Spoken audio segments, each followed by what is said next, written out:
Okay, so since we're talking about limits, let's take a look at just a really simple function. Let's say I've got the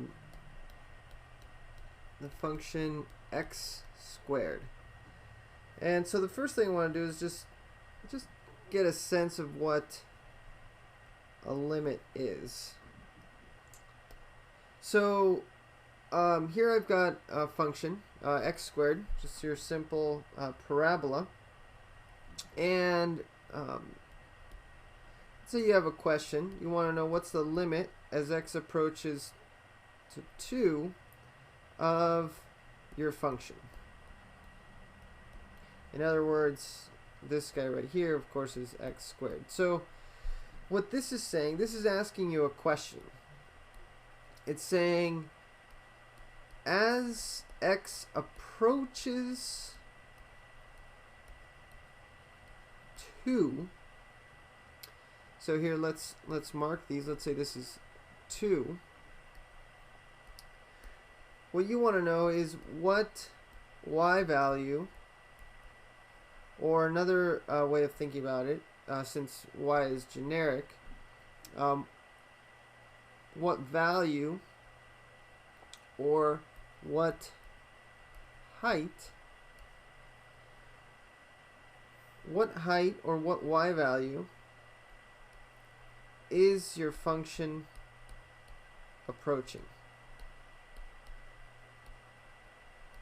So, I mean, the answer seems obvious, because for example, right here, if you find the value of the function at 2, well, you know that that's equal to plugging in 2 into your function x squared, which would just give you simply 4. So the difference between that and what the limit is the limit is saying, okay, if you are walking along on your function, so imagine you're a little person,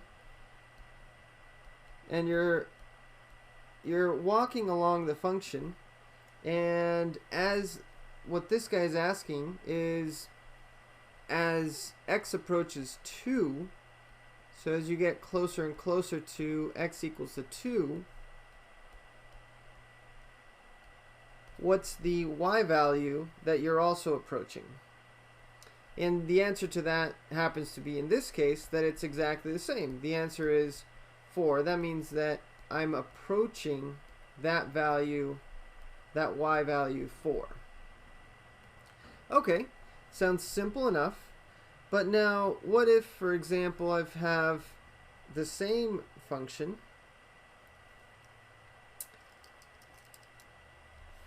so the same exact function, except that this time I'm going to call it g of x. Let's say g of x, delete this a little bit. Let's say g of x is x squared when x is not equal to 0. And let's say that it equals to 4 when x is equal to 0.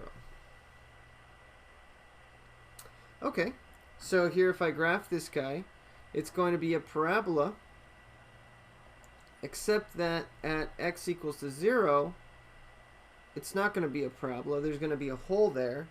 And let me actually change the color. I don't like this color very much. Okay. Okay, so everywhere except for x equals to 0, it equals to x squared. Same as this function over here. But at x equals to 0, my function is equal to the number 4. Okay, so this is what this function looks like. Now, this time though, notice that if I ask what is f of 0, sorry, not f of 0, g of 0,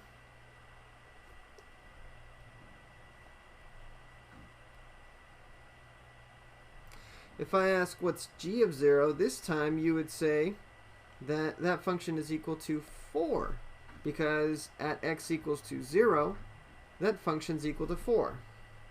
Okay, but now if I ask what's the limit as x approaches 0 of this function g of x, this time it's a little bit different, because if you think of it, if you're right here and you're walking towards 0, you're just walking along, happy-go-lucky, you're not approaching 4, you're approaching, getting closer and closer to. Now when you say closer and closer to, you mean that as close as humanly possible, or theoretically possible, without actually reaching the number 0. So the place where you're going, no matter if you're coming from the right side or the left side, you're going towards this point right here, which is 0. So that's the difference in the two questions. The limit is asking where are you going, and this guy right here, evaluating a function at a point, is asking you where are you at that instant. Okay, now let's take a look at an example here, another example. First, let's talk about real quick about what one-sided limits.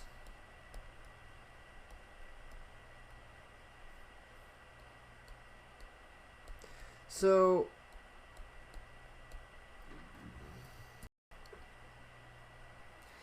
when I write, for example, the limit as x approaches 3, and then I put a little negative symbol up on the top of 3, what that means is I'm asking, as I approach 3, as x approaches 3 from the negative direction, or in other words, from the left side. So as I approach 3 from the left side, where's my function going? And so then if you imagine, you're on the left side of 3, so 3 is right here, so just put yourself on the left side of that and walk towards x equals 3. Ask yourself, where are you going? Well, you're going to the y value, again, that's the one you're looking at. You're going towards 5. Okay? And then what about if I'm coming, let's say I'm approaching 3 from the right. Again, now this time, the positive symbol, this is approaching from the positive direction, so that would be from the right-hand side. And so as you're approaching from the right, where's your function going? So this time you're standing on the right side of x equals 3. And you can be anywhere on the right side. You can be, even over here.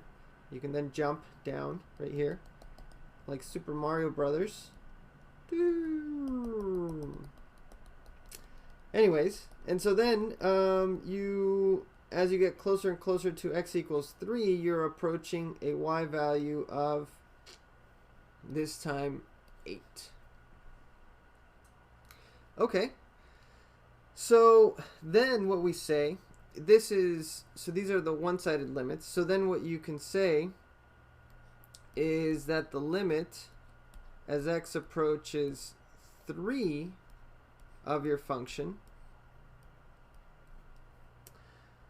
So this is really, really important. So when we say that to find the limit as x approaches 3 without a sign on top, that means that it has to be the same both from the right and from the left for this limit to exist. So because these limits are different, then we say that the limit does not exist. So this gives us an important theorem that for the limit as x approaches a to exist,